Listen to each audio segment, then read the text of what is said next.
അധികം പരാതി കൊടുത്തിട്ട് ആരും ഇതിനെ കുറിച്ച് അന്വേഷിക്കുന്നതുമില്ല. പിന്നെ പാർട്ടിക്കാരെ വീട്ടിൽ ചെന്നത് എന്റെ കടയാണ്. എന്റെ ജീവിത പ്രശ്നം ഈ ഒരു കടയാണ്. കാര്യം ഇനി ഇവന്മാർ ആക്രമിക്കും. എന്റെ വഴിയിലെത്തിയാൽ ഇവിടെ തടഞ്ഞിട്ടാൻ പറ്റിയാണ്. ഇനി എന്നെ ചെയ്യും. ഇനി ഇവിടെ കടയിൽ വരും, എന്നെ ആക്രമിക്കും. പലരും ഇവന്മാർ പറയുകയും ചെയ്യും. അമ്മയുടെ ഭർത്താവ് പോയിട്ട് എത്ര വർഷം? അമ്മയുടെ ഭർത്താവ് പോയിട്ട് എത്ര വർഷം? 22 വർഷമായി. ഞാൻ 20 വർഷം കൊണ്ട് ഞാൻ ഈ കുളത്തിൽ താമസിക്കുകയാണ്. ഞാൻ ഈ ചായക്കട നടക്കുകയാണ്. എന്റെ മക്കളെ വളർത്തിയത് ഞാൻ ഈ ചായക്കടയിൽ തൊഴിലാണ് ഞാൻ ചെയ്തുകൊണ്ടിരിക്കുന്നത്. എനിക്കിരിക്കാൻ വീട് ഞാൻ വാടകയിരിക്കുന്നത്.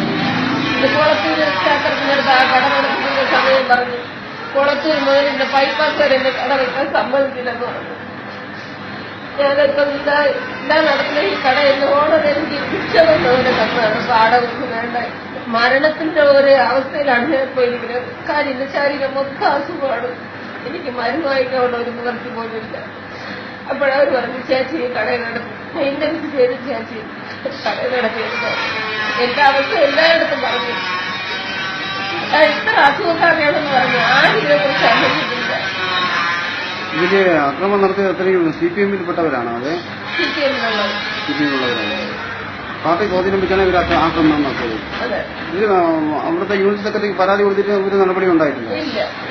സെക്രട്ടറിന്റെ വീട്ടിൽ ഞാൻ പോയി 2 പ്രാവശ്യം പോയി. പ്രശ്നം നടന്നതിന്റെ അന്ന് ദിവസം പോയി. ഈ പിടിച്ചു പറിച്ചതിന്റെ അന്നും പോയി. എന്റെ ചെറുകുട്ടിയുടെ പിറന്നാള് കൊച്ചിന് സ്വർണ്ണം വാങ്ങിക്കാൻ പറ്റുന്ന പൈസ ഈ 25,000 എന്നൊക്കെ പറഞ്ഞത് ഞാൻ ഒരു ചായക്കടയിൽ എത്തി പത്രം വാങ്ങിക്കാൻ ഒറ്റയ്ക്കാണ് ഇവിടെ ജോലി ചെയ്യുന്നത്.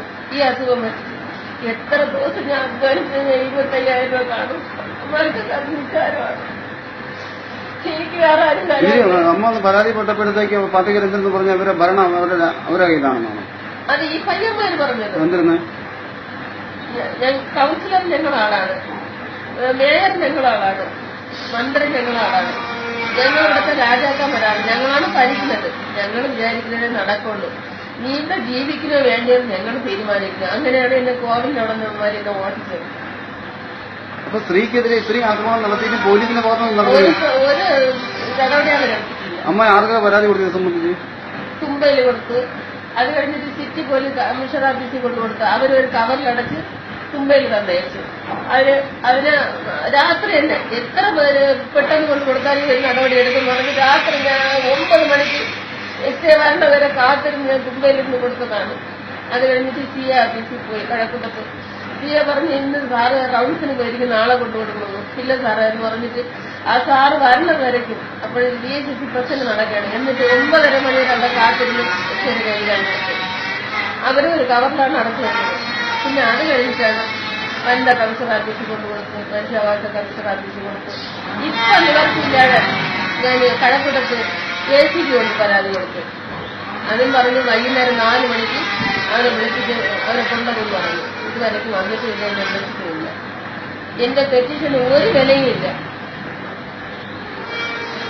ജീവിക്കാൻ ഒരു നിവർത്തിയില്ല. പരസ്യമായിട്ട് ഇപ്പോഴും റോഡിൽ പോകുമ്പോഴത്തേക്ക് അനാവശ്യങ്ങളും അക്രമങ്ങളും തന്നെ ഇവന്മാർ കാണിച്ചിരിക്കുന്നത്. ഇനി പോലീസിൽ പരാതി കൊടുക്കേണ്ട ആവശ്യമില്ലാന്ന് എനിക്ക് ആയിപ്പോയി.